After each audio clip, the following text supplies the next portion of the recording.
Hi, I'm Serena, and a few years ago, my family visited our relatives on the 4th of July. They had a really nice house that was right on a lake, which was awesome and perfect for the holiday.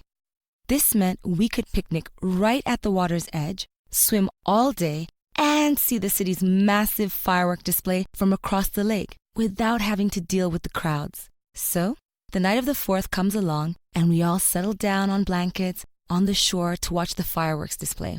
The fireworks were amazing, duh, and seemed to last forever. And I was thinking to myself that this was definitely the best 4th of July ever. After the finale, I started to get up, but my cousin Joe pulled me back down and said, "Wait a minute, the show isn't over." Weird, but okay. He told me how his neighbors always got all these illegal fireworks and launched them after the big fireworks show is done. All I could think was, my gosh, this is so fun, and a little sketchy. The whole illegal part raised a bit of a red flag, but it also sounded kind of cool and exciting. So, we all sat down, and just then, his neighbors lit and launched the first firework. Keep in mind, they were amateurs, not professionals.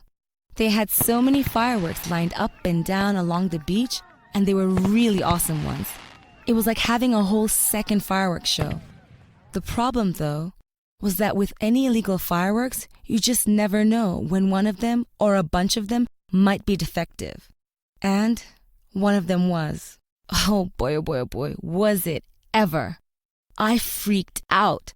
I watched as a big rocket-looking thing was lit nearby. It seemed normal at first, fire coming out from behind, and it lifted off the beach slowly, but then, suddenly, something went wrong, and after only lifting about 2 or 3 feet off the ground, it exploded. It wasn't supposed to go off until it was really high up in the air, and it sent off these little flaming pieces of metal flying in all directions. It was a fireworks show gone wrong. Joe and I dove under the blanket just in time, but my cousin Andy was not so lucky.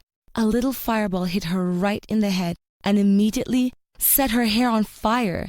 She ran around in circles screaming and crying, and luckily, the flames went out pretty quickly, but not before doing some real damage. Joe and I were frozen to the ground while the adults around us freaked out too. Total fail. Poor Andy was crying so hard and there were burns on her neck.